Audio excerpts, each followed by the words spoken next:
Wassail Beautiful People. So, it's a very odd day for me today. It's a year since my father died. And I thought it was very important to connect with him if he's willing to come forwards and speak. Which I wonder, because I don't feel that many spirits are connecting with us at the moment, because I genuinely think we're meant to be resolving certain things for ourselves. But he did feel like he was around. I didn't dream of him, but this morning I could sense a sort of, a father's energy around me.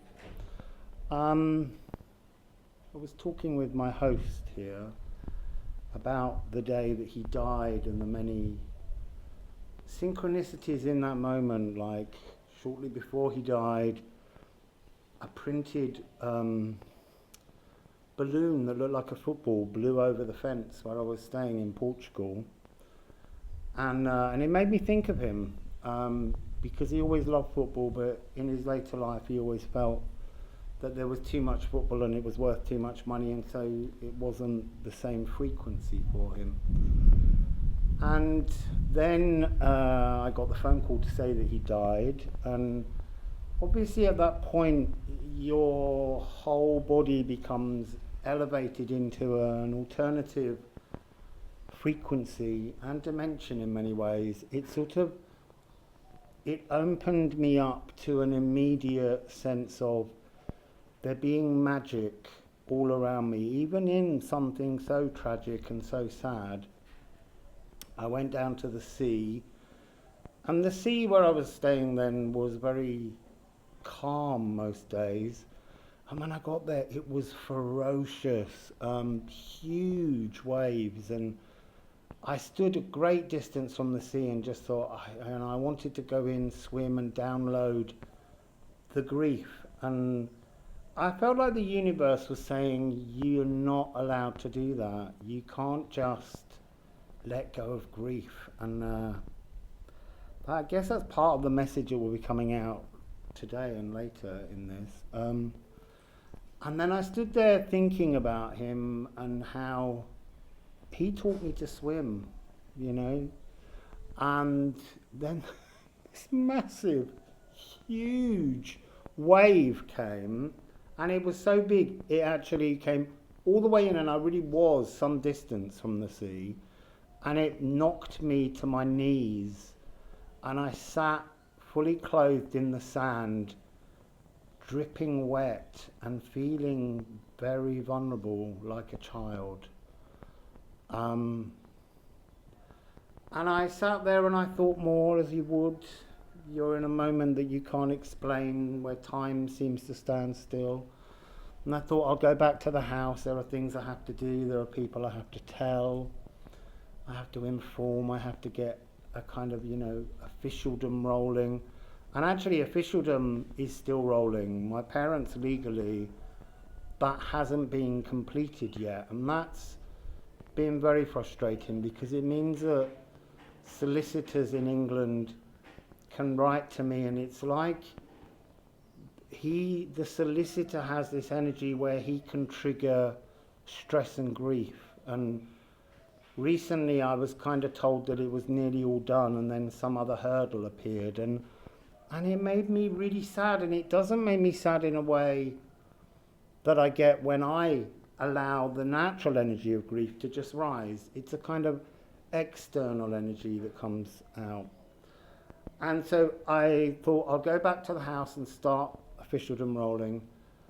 And as I walked around the corner, the first car parked on the road that I was staying in, the number plate had my dad's birthday in it. And I was like, oh wow, so you're here, the magic's open, that frequency of a sacred walk with grief was showing itself. And then the second car had my mother's birthday on it, and she just died 2.5 months before my father, as many of you know. And so there was something very comforting in the magic, and I was very aware very early on that I wasn't going to go through a pantomime. I'd been through the grief with my mother, and I just finally lost my grief face, as somebody commented, and then my dad died and it came back.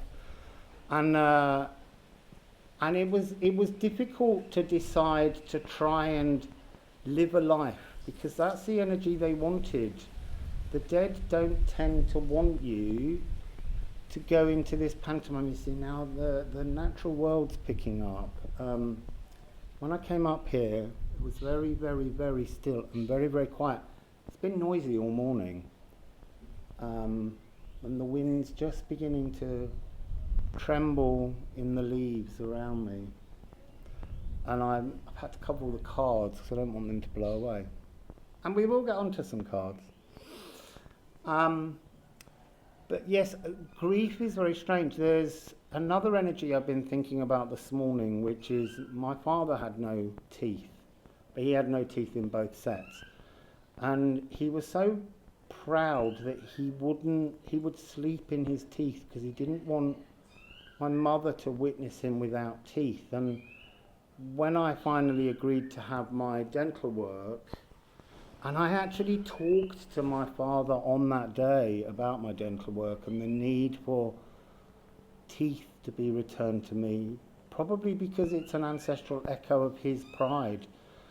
And then I rejected my teeth, and I'm now found the courage to talk to you all while I have no upper teeth. And that's been a really massive frequency of letting go, and you've all been so very kind about it. And at some point I will be given some dentures. It's just not yet, so I'm still on soup. So yes, I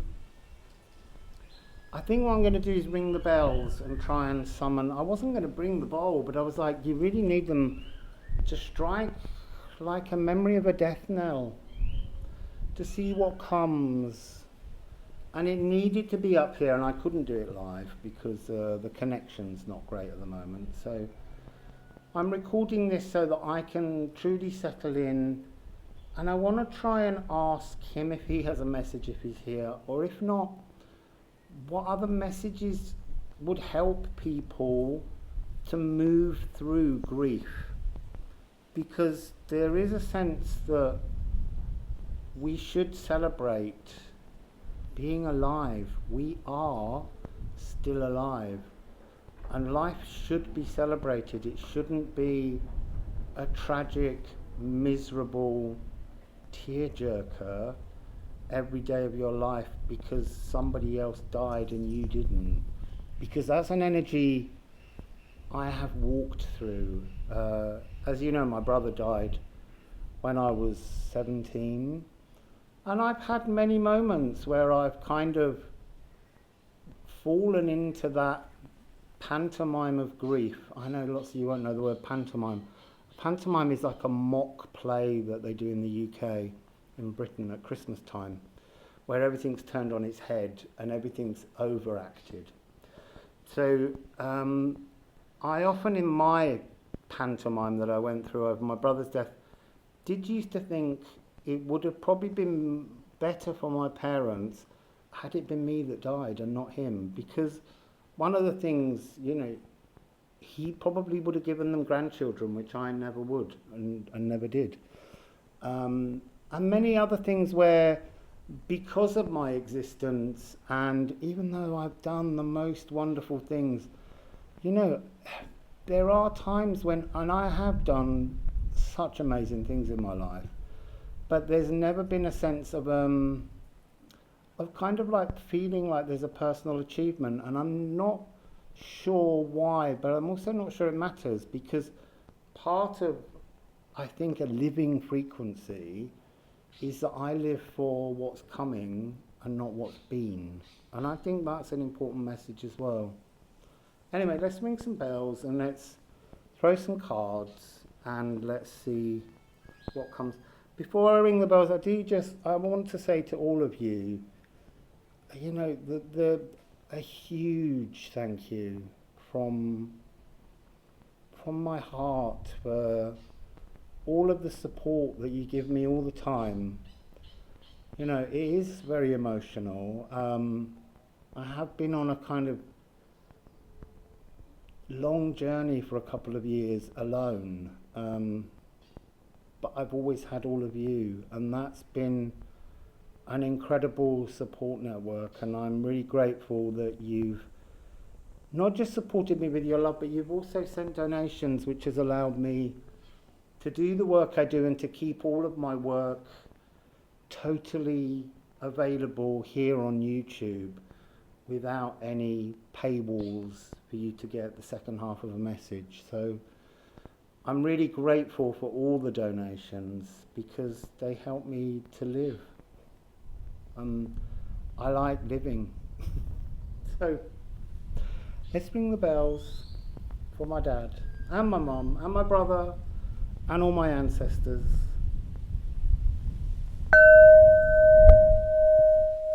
They're coming. There's warm air rolling around me.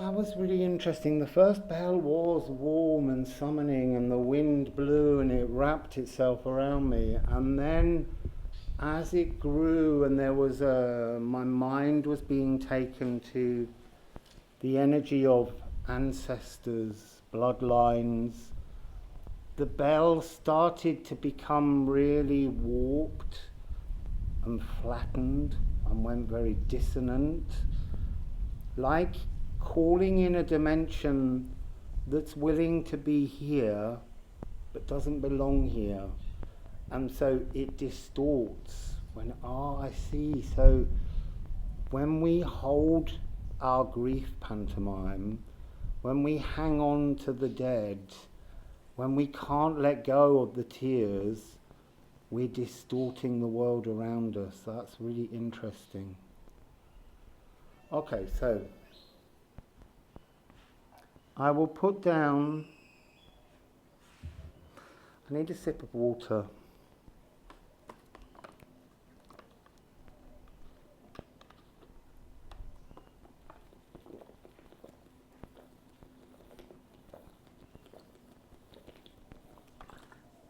I need a half a litre sip of water.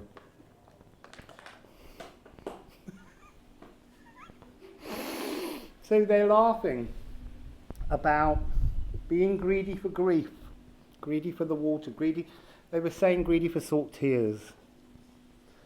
So I'm going to begin, hopefully the wind won't take these cards away, but I'm going to begin by asking my dad, my ancestors, to give me a rune and I'll read you a poem. You see, look, shadows and the yew tree, the sacral, the energy of being a luminescent mortal. And we are.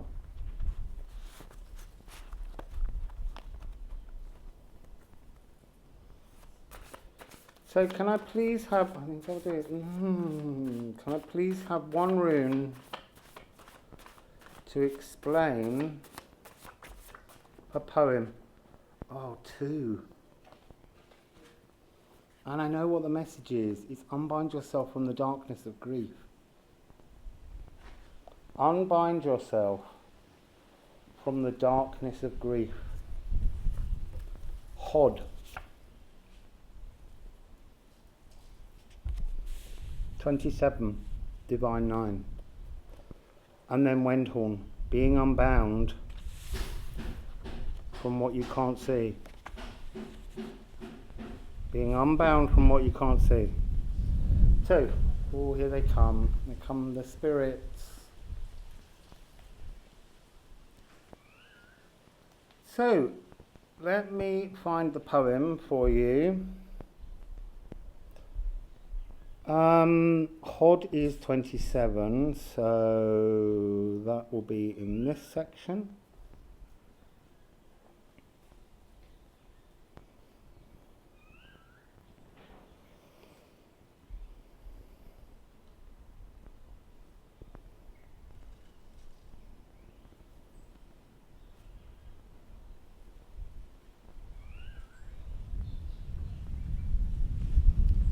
Oh, this is interesting.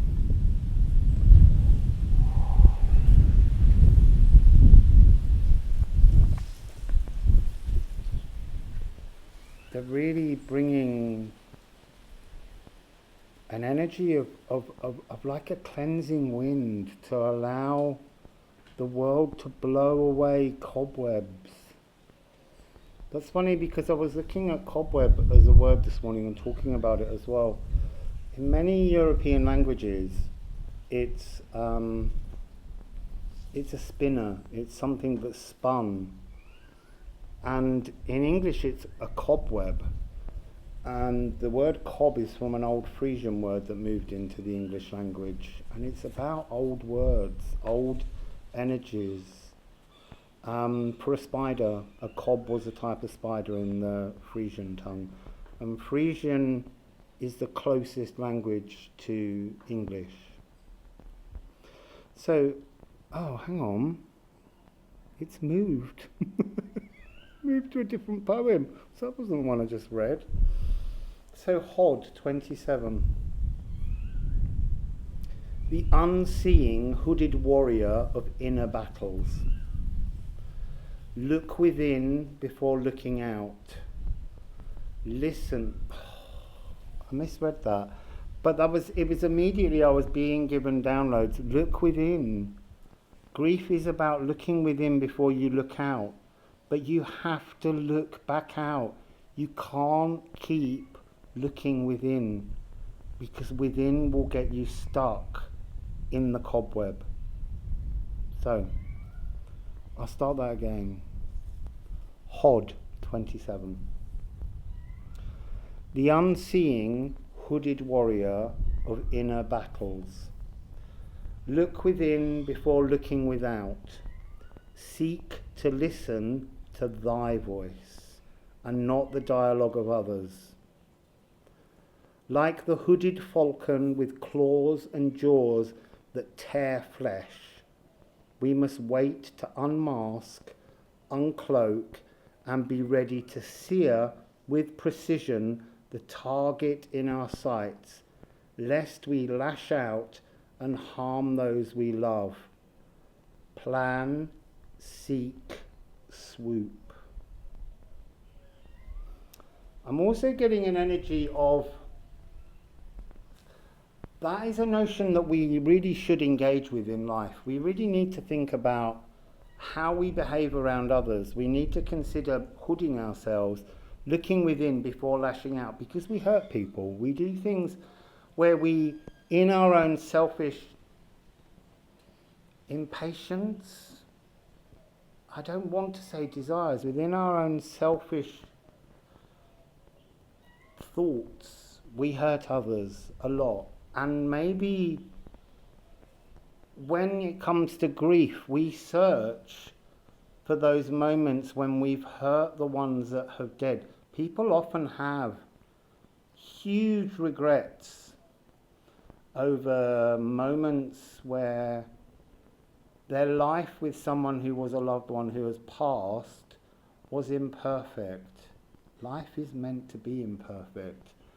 We have the imperfections so that we can look and see them and then bring a better energy back out to transform that, but not to allow ourselves to harm ourselves ultimately through a moment when we feel we harmed another. We have to let go of these moments. It's interesting, I've been thinking about this coming for quite a while and wondering what messages might come out and trying to think and overthink as we always do. And it's always a message that comes out that you couldn't foresee. I didn't sear that message, and yet it's a very, very beautiful message. So that's Hod. And then Wendhorn is 35. Oh, it's in the same set. I absolutely love Wendhorn. It was one of the Picaroon readings that you can find probably about a week ago. And this is the words here were all taken from a reading that Rob did exploring the energy of the Wendhorn rune. And it's the rune of unbinding. It says, being unbound. So being unbound from blindness, being unbound from the darkness of grief. I really feel that's this message. So these words I'm very grateful for, Rob, because I copied the notes and I think they make a beautiful poem. So, I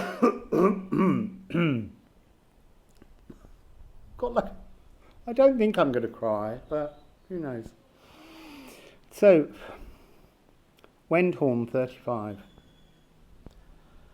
Dichotomies of densely tangled emotions, with the remedy implied in the diagnosis. The moon calls to hear a visceral, communal howling of human wolves shouting at the elements. The cure for pain is in the pain. Drain it out with an angry ancestral shout. This is the sound of the unbinding. Return the chaos to the draining refrain of order. What's found after the dance of disentanglement? Your cure. It's so beautiful, and actually the energy I was being shown was this communal howling, this grief, this moment where we scream with grief. We have anger, but we have to have that raw anger, and then we have to untangle ourselves from it. And we have to deal with it in a I want to say in a mature adult way. We are not children. You know, we are grown-ups who need to learn to face things in life. And over the last couple of years, I've had to learn to face, I don't want you to all get stressed because you are all there supporting me, but I've had to learn to face loneliness or being alone. Because I have, you know, all of my family who I grew up surrounded by, my mum, my dad, my brother, and my mum's mum, they're all dead. And so I am there, still here in this world alive, and I still have to embrace life because I love living. I love the energy of the world. Even when the world is dark, you can always glimpse beauty in the tiniest fragments, the tiniest moments, but they need to be voiced. You need to not just observe them with your hawk eye, but you need to galdir them. You need to tell the living world, the elven light that supports the frequency of everything in the physical. You need to be, it's not so much, it is that thing where they say you need to show gratitude, but I think waking up and having an altar and sitting down and going through a list of gratitude becomes a little bit like when I used to sing in church choirs and I would hear the people mumbling their way through the Lord's Prayer. They would say it with no understanding of any of the words. That's what these poems do. And Earthmation has an energy with thy. Thy was in the other poem. Thy is a word in childhood that only existed in religious texts. And it's thy power, thy ability to be living and engaging. And so you need to, in these tiny moments where you see something beautiful, even if you're alone, remark out loud to the moment how beautiful you are, how magical you are. And then you're reminding the world that you wish to engage in a physical, vibrational way with the magic. Now, the magic can be there for long periods, synchronicities that we have. I've changed all my numbers, all my synchronistic moments. I now seek new ones, because otherwise I'm caught in a kind of crater of one frequency. And no matter how much you climb nearer and nearer to going out into the world again, you hit that synchronicity, and it's like a kind of a Jupiter trap. It's this vast, expansive energy that just never goes away. And I call it a Jupiter trap because everything has two frequencies. Well, it has many, but I mean it has two extremes, two polarities. And while Jupiter can be benevolent, Jupiter can also be that vast spiritual cul-de-sac trap. And grief as well, it can be a grief trap where you cannot move yourself past a kind of victimhood trauma. Why did the world do this to me? Everybody dies. When it happens in your life, can be shocking, and it can come in very disturbing ways, but we are still alive, and that's a message that Spirit does offer me a lot. That you are living and you are meant to engage in the wonder of the world around us. So, I'm going to go with Odin and the Nine Realms. I bought quite a few decks up because I didn't know where this would be going, what it wanted to be, what might come. But it's feeling for me that it needs to be around the energy of runes at the moment. Caught the side of my nail. I also had a bloodletting trauma the other day.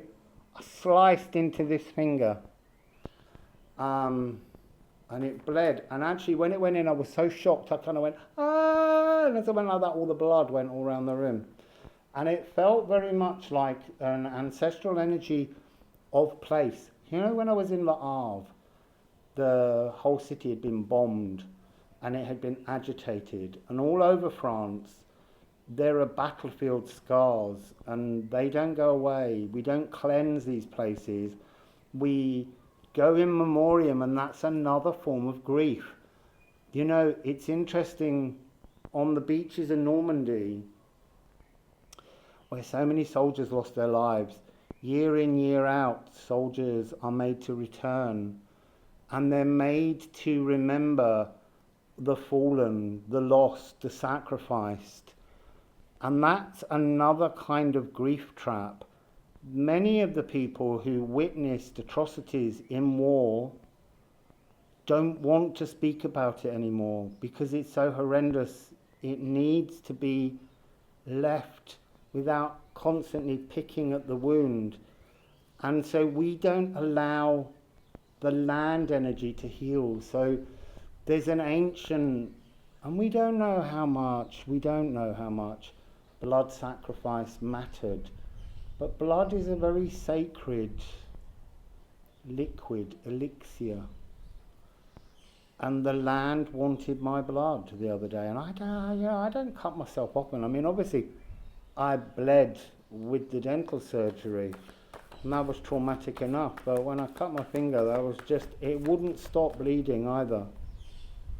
For a long time, I had to hold it up above the heart to try and stop the stem the flow. So, grief. There is an article on here, they just put into my head, good grief. it's in this same playlist of grief. That's about when your pets pass. It's a very good energy reading from my dog to discuss things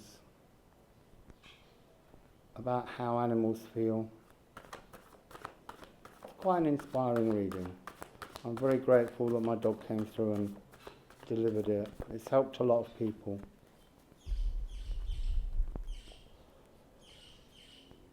So, spirits, ancestors. Oh, sorry, there's something else they wanted me to say. I heard also, when I was reading the poem by Rob, I heard all of those, not just the guttural screams, but I also heard that kind of wonderful Middle Eastern wailing sound that the women do at funerals. And that also, it made me think of Reem, because she said she remembers that sound the last time I mentioned it. I guess my ancestors just want to remind me and you of what wonderful people Rob and Reem are.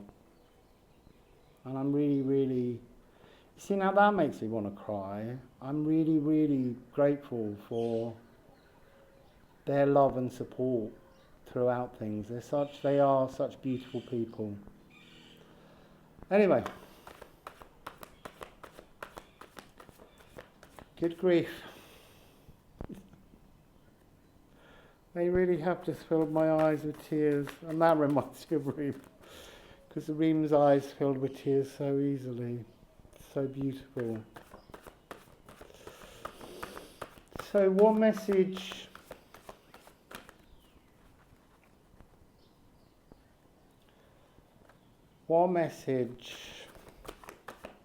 there's one. Let's begin with one. It's Rob. It's Thor's hammer. This is when spirit crashes in, and that's what grief is. Grief just hits you round the head like an enormous spiritual mallet, and it crashes into you and it shakes the frequency. So now they're reminding me of stories I've told before. So when I was 7, I guess, I'm not really sure, we used to go to a club called the British Legion. Oh, it's war soldiers again.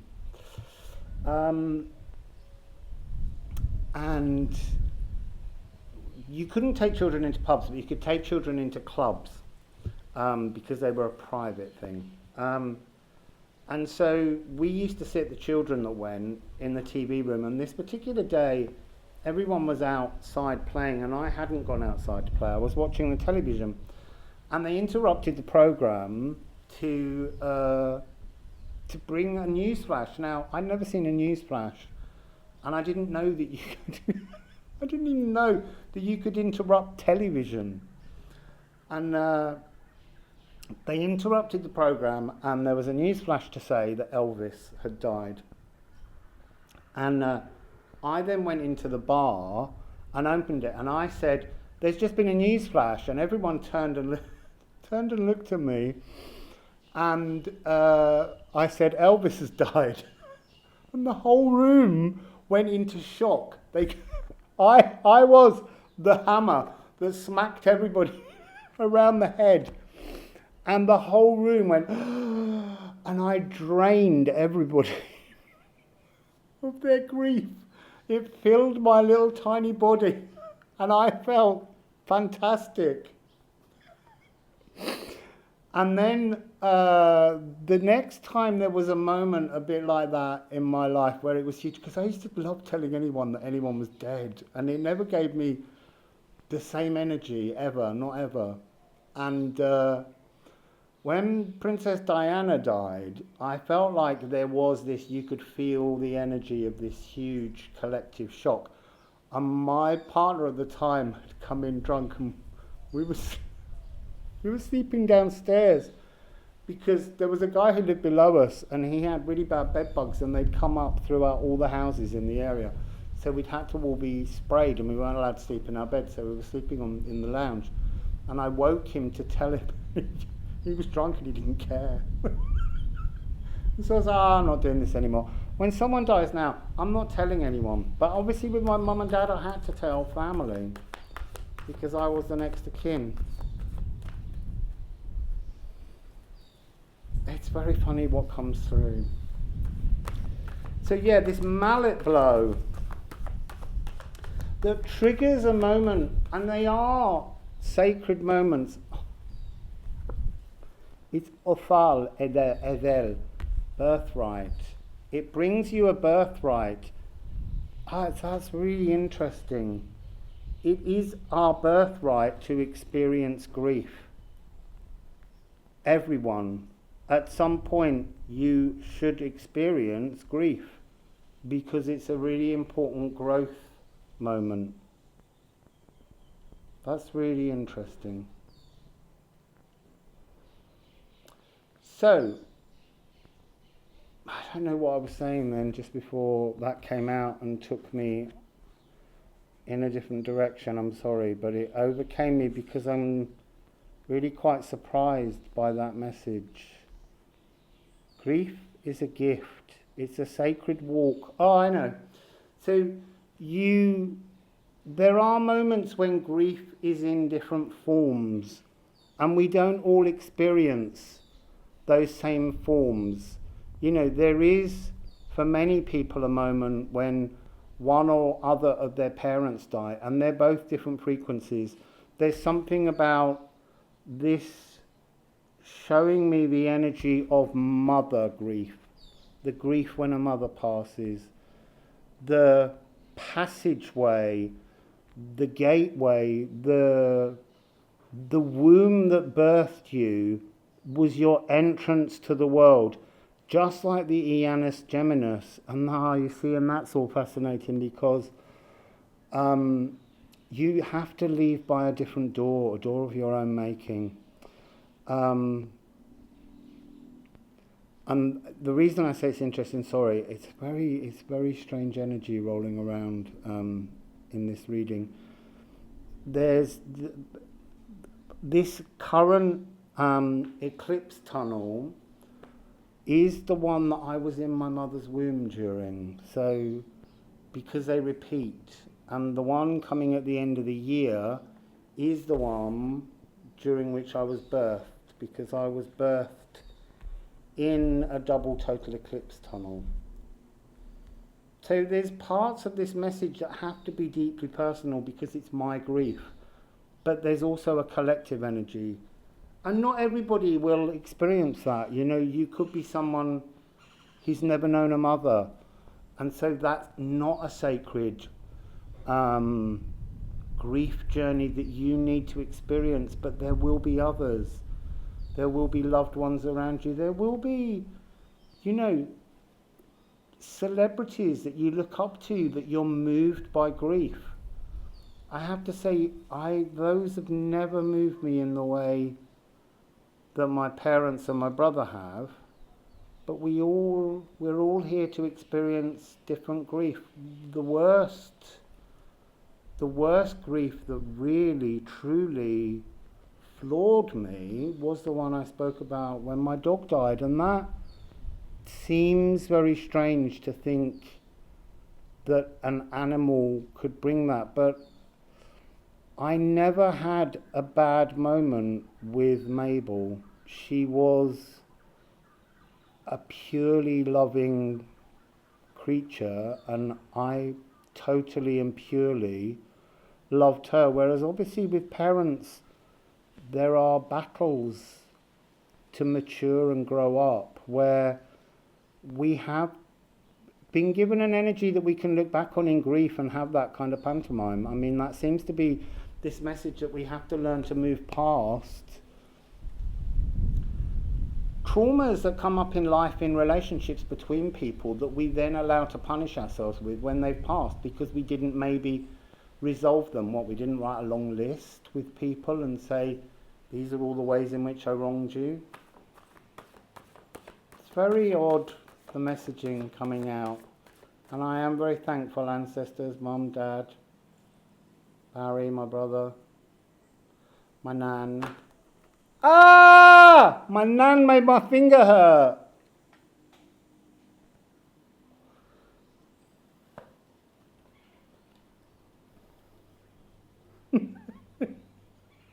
I love my nan.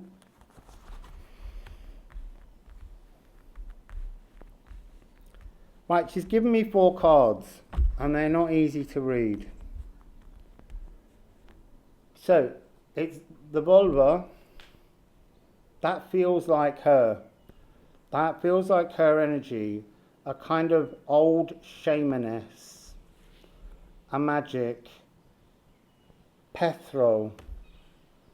To take flight, that's like the soul takes flight to the world that is invisible, intangible, to go off from the physical to the ethereal. So the passing, the returning to the cosmic womb of heaven. Thank you. That's literally what that message is. When you die, you return to the cosmic womb of heaven, however that forms. But it feels painful. It's a sharp energy. I think she's trying to say it's a sharp energy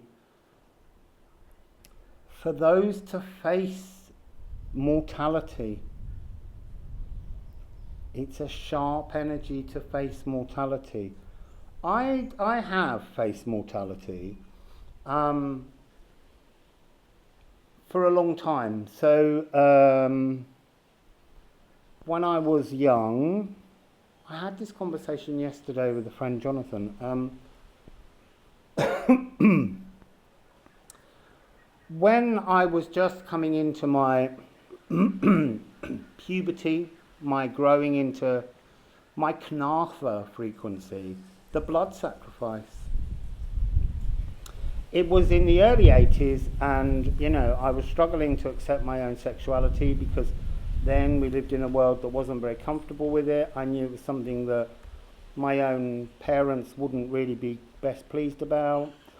And then there was HIV. And so that was an energy where, in order to live a life and to be allowed to love, is a really, really important gift that should be available to every single human, not just people who want to be in heterosexual relationships. Everybody has a right to love, and you have that moment in your youth when love is so fresh, brand new, powerful, kind of earth-shatteringly exciting. And the message being put out at the time through governments was that being gay was dirty and you will die. And actually, it's still a message that the world of the media, for all that they like to say they're woke, it's still a message that goes out there. I very rarely watch any kind of gay TV stories, because do you know what? Throughout my life, all of the time, the stories about gay characters, they could get something and then they had to die. And that's not the fairy story that I wanted.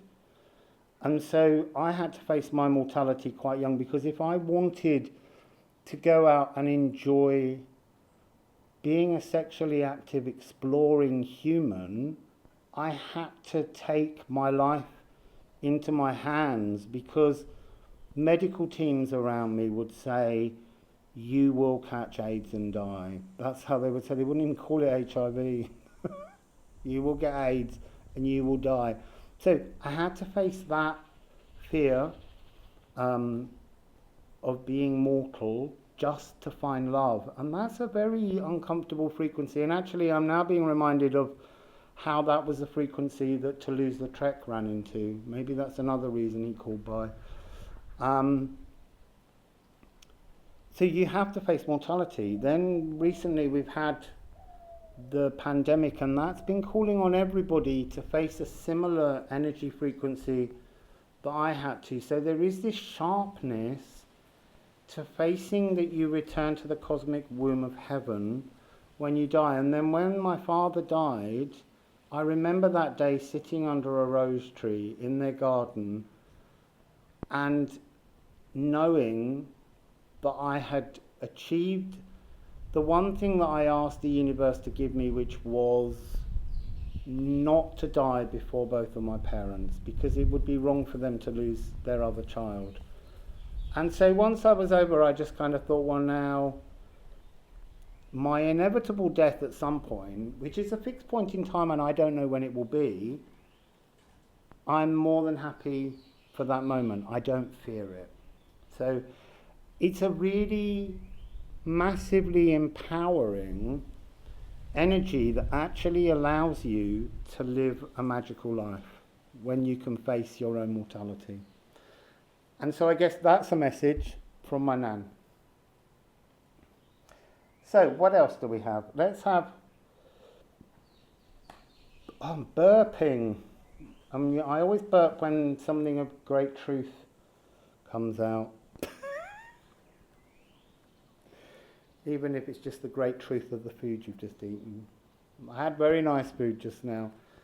The other day I made some black bean mash. Chakalaka.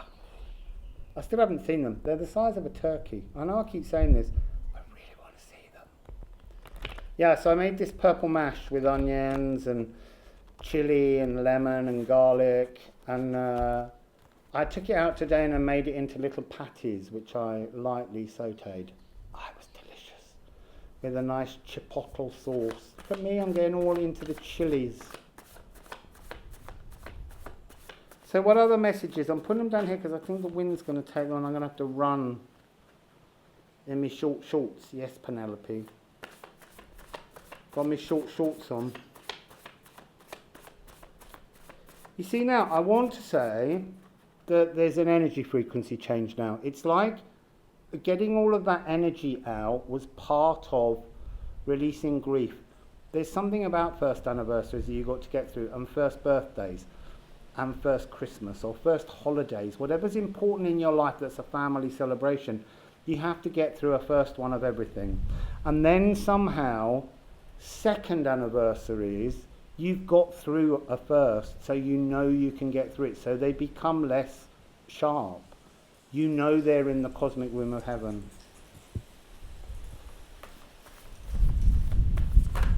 Oh, do you know, I think I've bled on one of these cards. I need to look. I have. I bled on the one that is my nan's star sign.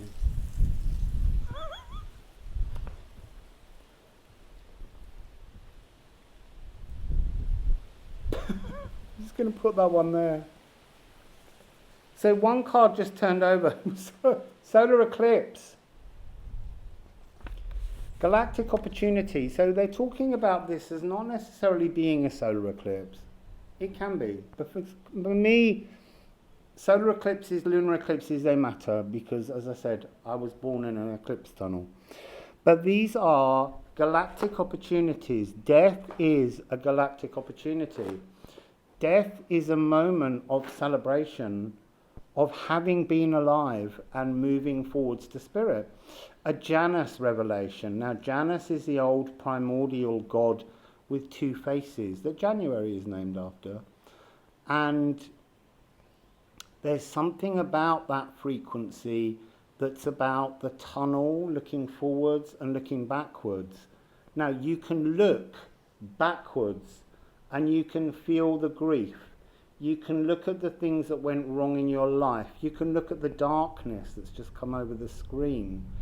Or you can turn and you can face the future and you can see all of the possibilities of when you next meet the departed person, the dead one. You can look at the next time you incarnate to a new life that you will lead with them in a different form of relationship. And you can honour the joy of that forward energy. And whichever direction you look in, whether it be backwards or forwards, and one will make your journey harder because you're walking in the wrong direction, the other allows you to walk towards something new. You're still in the now. You can only be in the point from which you view both directions in time and space and dimensions. And you have to live in that moment. And that is a galactic opportunity to live, to be, and to find solace. So what else would we like to say, please, about death? So, it's Mary the Jewess. We love Mary the Jewess. So, she is the alchemy, true alchemy. Therefore, the message is, death is an alchemy. It's a transformation energy. It's when lead turns into gold. When you move back into spirit, the golden light that you came from, back towards the light. So this is the mother of alchemy, the cosmic womb. Returning to the cosmic womb, the creatrix of the philosopher's stone. The magical transformative energy of travelling from death back to a new life. I kind of feel maybe that I should stop there, because that's actually a very beautiful message, and it's nice to have a swing. I might just have a little swing for a minute, because I might put this out as a premiere. And so if it's a premiere, I can kind of say to you all now, do you have any questions? And it'll give me a little bit of time, maybe if someone does have a question, to answer it. Maybe I'll shuffle some other cards and just hold them up and give a few single answers, so that it just gives a little bit of time for a bit of chatting. So, Lenormand, is there anything else you'd like to add to the subject of grief and death? It's love. However you want to look at it, you have to look at it as love. You have to look at the energy behind fear. The energy behind death is love. Everything that comes that's transformative, that is true alchemy, is love. And it came with clouds. Clouds are something that move and change and transform. And they clear the shadows into the light. The rain fall, the emotions change, and the clouds become purified. And again, that's the energy of love. Everything is love. It's how we choose to view it. Do we choose to live continually in a frequency where you allow grief to harm your journey, your body, your emotions? Or do you allow yourself to live, to feel the joy of the world around you? Because that was another really big message. Live. We're alive. We have to live, and we have to live with the most loving intentions in our heart. That's a really, really big and important message. So, I'm going to say wassail to everybody. Once again, I just want to say, truly, all of you, I am so grateful to all the love, the support, the help, the finances, everything that you give to me so openly and so kindly has been a really, you've been my hammock. You've been the energy that's allowed me to keep swinging in life and keep embracing life. And I really, really am amazed by all of you. You're such wonderful people. And I really think that we all have a really adorable community where people reach out to each other and they support each other, and it's so moving. Thank you all so very much. Very hot now. Really warm. And the air, spirit's gone. It's just completely cleared. All the energy of ancestors has just folded and gone away. So, wassail, beautiful people. I'll get my teeth soon, hopefully. Wassail.